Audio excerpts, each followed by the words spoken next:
সোনালি মা, যা তো, বাহিরে খুব বৃষ্টি হচ্ছে। বারান্দার চালাটা দিয়ে মনে হচ্ছে হু হু করে পানি ঢুকছে। যা তো মা, গিয়ে ওই পানি পড়ার জায়গায় একটা হাঁড়ি দিয়ে আয়। মা, আমি কি আগের মতো ছোট নাকি? যখন বৃষ্টি হবে ঠিক তখনই আমি একটা হাঁড়ি নিয়ে পানি পড়ার জায়গায় রেখে এসেছি। আমি এখন অনেক বড় হয়ে গেছি, সব বুঝি আমি।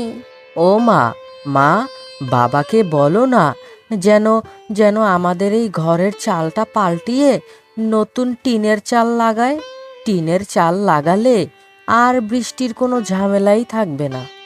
তুই জানিস বাবা, ঘরে টিনের চাল লাগাতে কত টাকা খরচ হয়? তোর বাবা তো একলা কাজ করে আমাদেরকে নিয়ে এই সংসারটা চালায়। এই কষ্টের সংসারটা কিভাবে যে চলে সেটা শুধু একমাত্র আমি আর তোর বাবাই জানে। বৃষ্টিতে আমার বই খাতা সব ভিজে গিয়েছিল, সেগুলো স্কুলে নিয়ে গেছি। স্কুলের স্যার ম্যাডাম দেখে আমাকে অনেক বকাঝকা করেছে। আচ্ছা মা, বলো তো, বৃষ্টিতে যদি বই খাতা সব ঘরের ভেতরে ভিজে যায়, সেটা কি আমার দোষ বলো?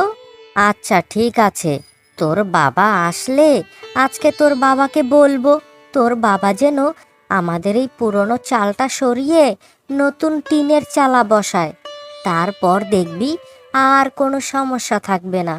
তুমি একদম ঠিক কথাই বলেছ মা। বাবার চেহারাটা দেখলে অনেক কষ্ট লাগে। মনে হচ্ছে কত বছর ধরে বাবার চেহারাটায় কোনো সুখ নেই, শান্তি নেই, শুধু কাজ আর কাজ, কাজ আর কাজ।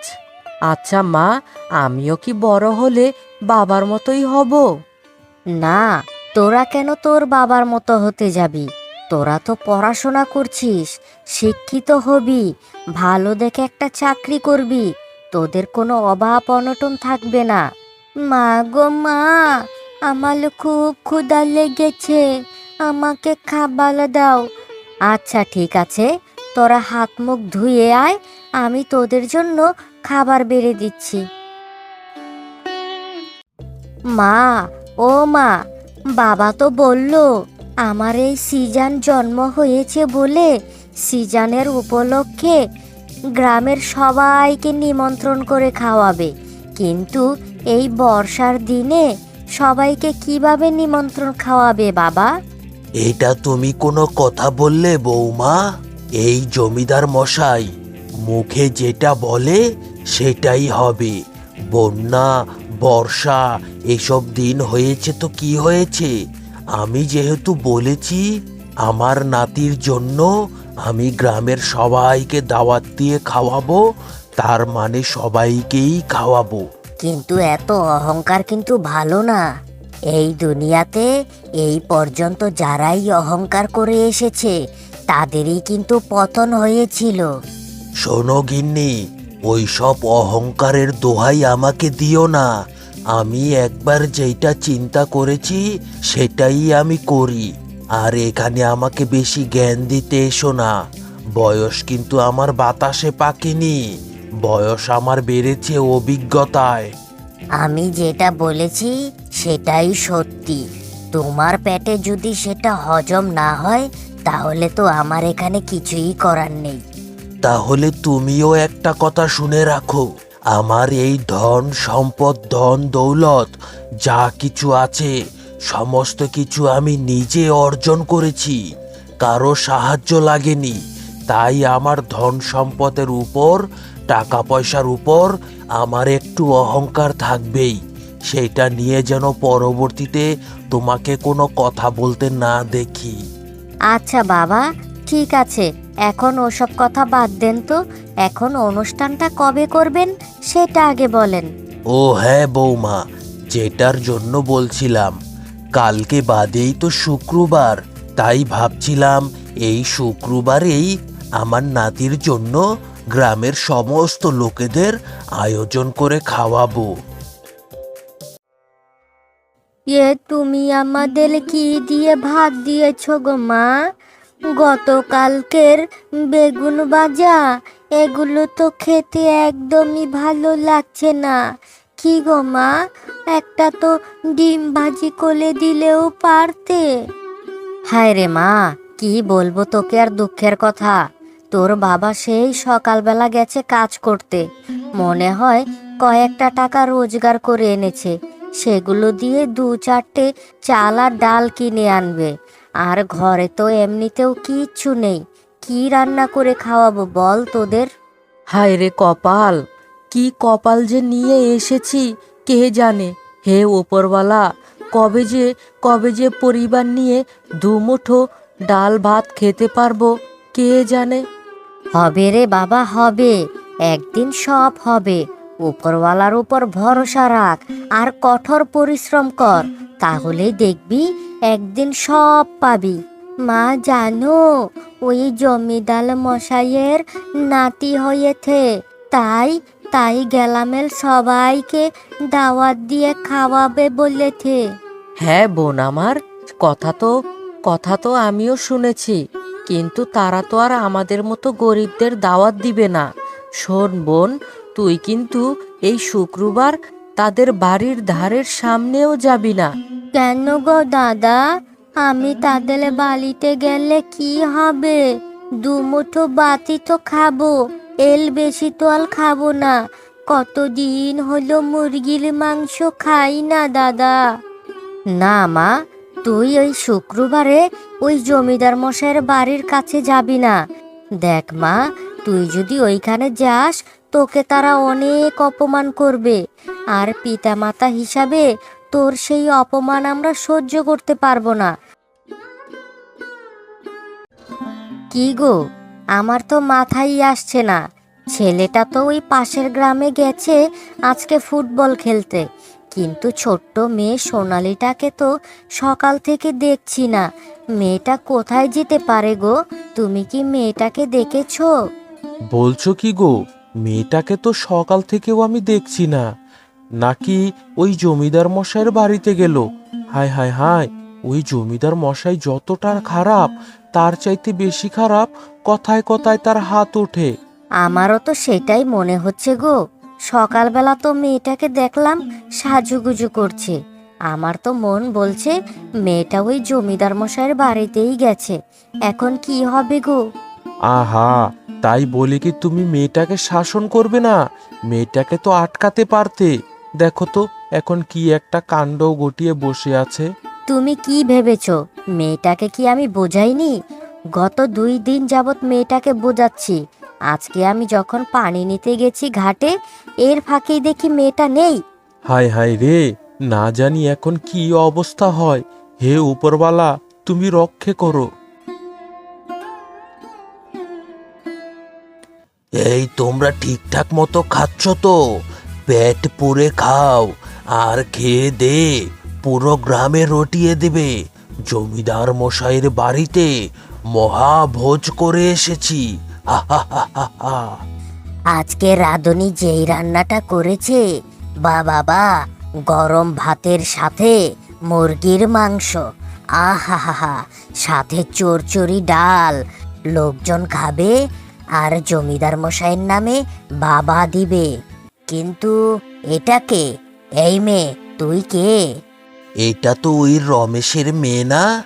এই গরিব ফকিন্নিদের জন্য কোনো কিছু করেই শান্তি নেই।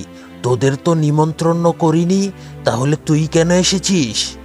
জমিদার মশাই, আমি অনেক দিন যাবত গরম ভাতের সাথে মুরগির মাংস খাইনি। দয়া করে আমাকে অল্প কটা ভাত খেতে দেন, আমি খেয়েই সোজা উঠে যাব। দেখেছিস মেয়েটার কত সাহস, দেখেছিস তোরা? হ্যাঁ, এই ছোট্ট মেয়ে, তাড়াতাড়ি এখান থেকে বের হয়ে যা বলছি। তোদের মতো ছোট লোকদের এই বাড়িতে কে আসতে দিয়েছে? আজকেই আমি ওই দারোয়ানকে এই বাড়ি ছাড়া করব। যা এখন এখান থেকে দূর হ, পোড়ামুখী কোথাকার। আজকে একটু মুরগির মাংস চেয়েছি বলে তুমি আমাকে এই রকম ব্যবহার করলে। উপরওয়ালা কিন্তু সইবে না, উপরওয়ালা সইবে না বলে দিলাম। এই কে কোথায় আছিস? এই তাড়াতাড়ি এখানে আয় চাকরের বাচ্চারা, এই মেয়েটাকে এখান থেকে তাড়িয়ে দে। আমার বাড়িতে কত ভালো ভালো নিমন্ত্রণ করা লোক এসেছে, তারা কি ভাববে আমার সম্পর্কে? এই তোরা এই মেয়েটাকে বের করে দে।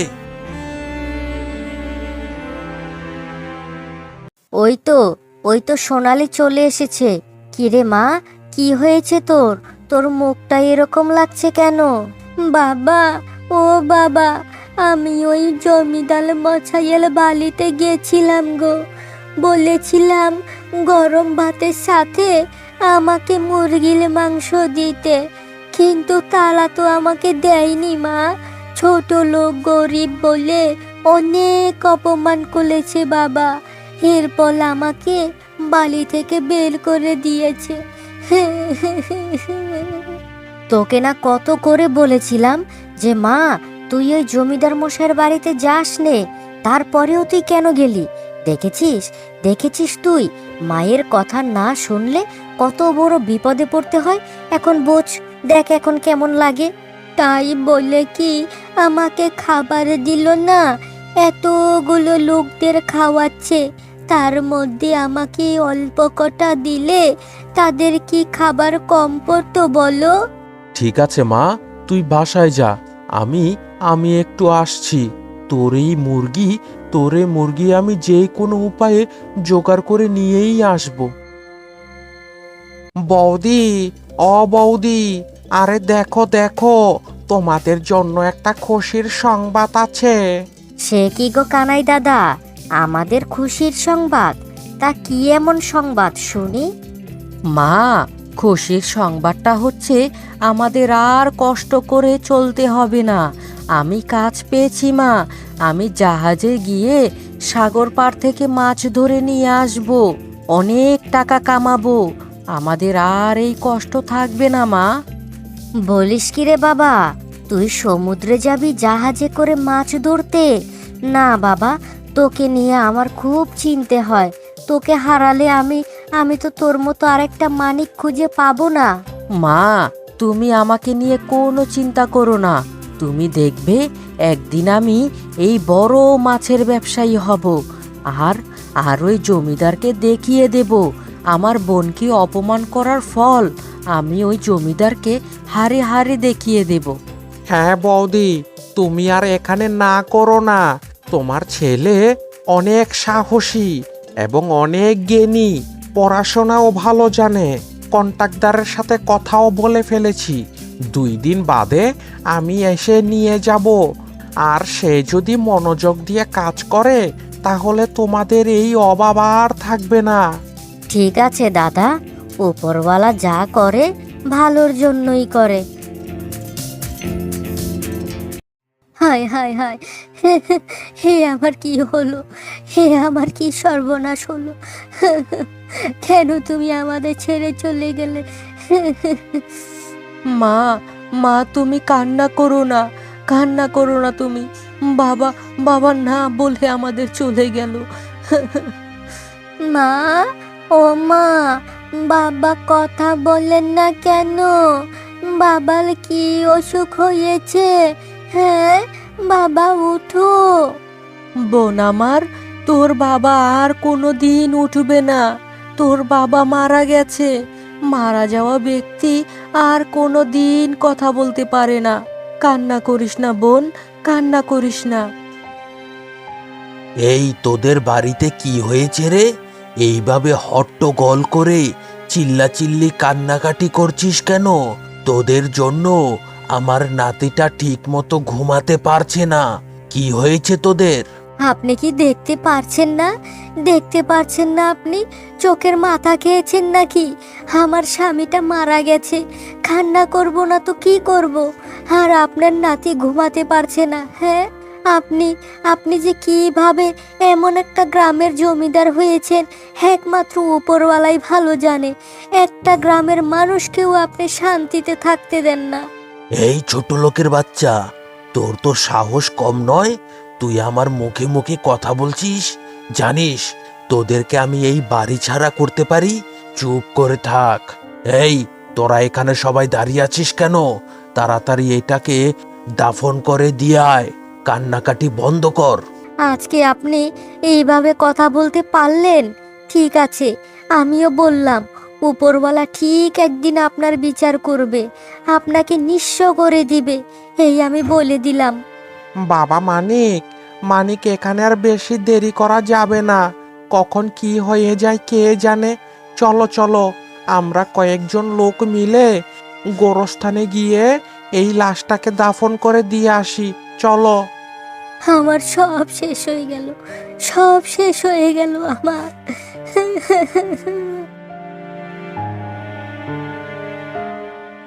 বাবা, ও বাবা, কি হয়েছে? শাশুড়ি আম্মার কি হয়েছে?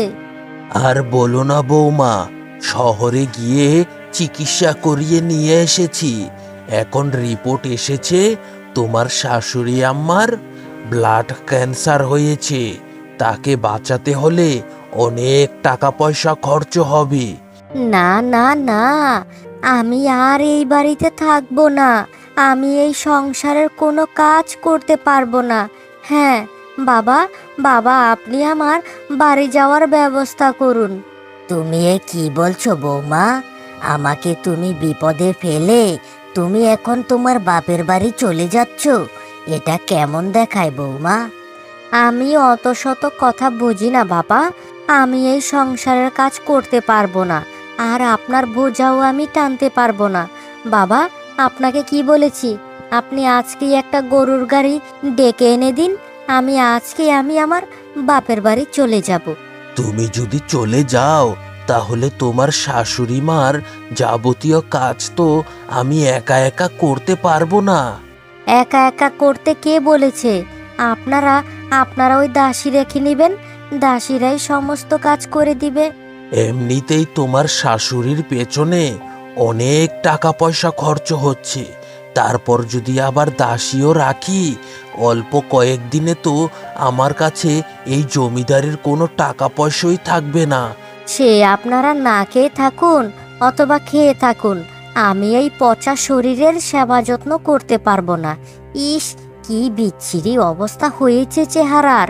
না বাবা, আমি এই বাসায় থাকবো না। থাকলে হয়তো আমার অথবা আমার ছেলের ঘাড়ের উপরও এসে পড়তে পারে। আপনি আমাকে একটা গরুর ব্যবস্থা করে আপনি আমাকে একটা গাড়ির ব্যবস্থা করে দেন, আমি এখনই চলে যাচ্ছি। মা গো, মা আজকেই তো আমার শেষ দিন। আজকেই তোমার শেষ রান্নাটা খেয়ে গেলাম। আবার কত মাস পরে যে এই বাড়িতে আসবো কে জানে। কেন গো দাদা ভাই, তুমি কি আজকে এই বালি ছেলে চলে যাবে? হ্যাঁ রে বোন আমার, এখন আমি তাদের সাথে গিয়ে মাছ ধরবো সমুদ্রে। তারপর আস্তে আস্তে আরদের ব্যবসাটা ধরবো। দেখবি একদিন একদিন আমাদের এই কষ্ট আর থাকবে না। সত্যি বলছো দাদা? তাহলে তো কোনো কষ্ট থাকবে না, আমাদের ঘরের চালটাও ঠিক হয়ে যাবে।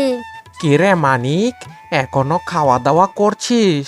আরে চল চল, তাড়াতাড়ি তো শহরের উদ্দেশ্যে রওনা দিতে হবে। বেশি দেরি হয়ে গেলেই তো সমস্যা। এই তো আমার হয়ে গেছে। মা, মা তুমি আমাকে বিদায় দাও মা, আমি এখনই চলে যাচ্ছি। দোয়া করো আমার জন্য, আমি যেন কিছু একটা করেই তারপর বাসায় আসতে পারি। হ্যাঁ বাবা, তোর জন্য আমার সব সময় দোয়া আছে। আমার মন বলছে তুই অনেক বড় হবি, অনেক টাকা কামাবি। ঠিক আছে বৌদি, তাহলে তুমি তাকে বিদায় দিয়ে দাও, এখন আমরা আসি।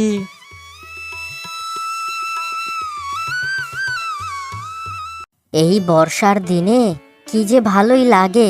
এই ক্ষণে ক্ষণে সূর্য ওঠে, আবার ক্ষণে ক্ষণে সব অন্ধকার হয়ে যায়। 1 বছর হয়ে যায় ছেলেটা আমার শহরে গিয়েছে। কি করছে না করছে কিছুই তো বুঝতে পারছি না।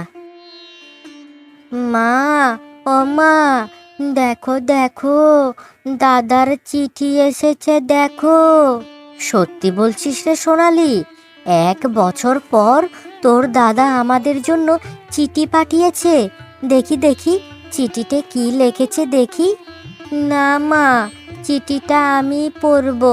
আমি এই চিঠিটা পড়ে তোমাকে শোনাবো। আচ্ছা ঠিক আছে, তুই চিঠিটা পড়ে আমাকে শোনা। দাদা 2 দিন পর এই গ্রামে আসছে, আমাদের সাথে দেখা করবে। আর দাদা অনেক বড় আড়তের ব্যবসায়ী হয়ে গেছে। দাদা নাকি এখন অনেক টাকা পয়সা কামায়। মা, ও মা, আমি চলে এসেছি মা। দাদা এসেছে, মা দেখো দেখো, দাদা এসেছে। মা, ও মা, কেমন আছো তুমি? তোমার শরীরটা ভালো তো? হ্যাঁ রে বাবা, আমি অনেক ভালো আছি। তা তুই কেমন আছিস? ঠিকঠাক মতো খাওয়া দাওয়া করিস তো? আর ওইদিকের ব্যবসা বাণিজ্য কি রকম চলছে তোর? হ্যাঁ মা, আমার ব্যবসা বাণিজ্য অনেক ভালো চলছে। আমি তো এখন আড়তে ব্যবসা নিয়ে পড়েছি। ব্যবসায়ও আমার অনেক ভালো টাকা পয়সা আসে। এখন আর আমাকে ওই কষ্ট করে সমুদ্রে মাছ ধরতে যেতে হয় না, বসে বসেই টাকা কামাই। আহা, তোমরা এখন এইখানে গল্প না করে আগে ছেলেটাকে খেতে দাও। কত দূর থেকে এসেছে ছেলেটা। 2 দিন পরেই তো বাবার মৃত্যুবার্ষিকী, তাই ভাবছিলাম কি 2 দিন পরে এলাকার সমস্ত গরিব মানুষদেরকে আমি নিমন্ত্রণ করে খাওয়াবো। সেখানে একটাও বড় লোক থাকবে না, সব থাকবে শুধু গরিব আর গরিব।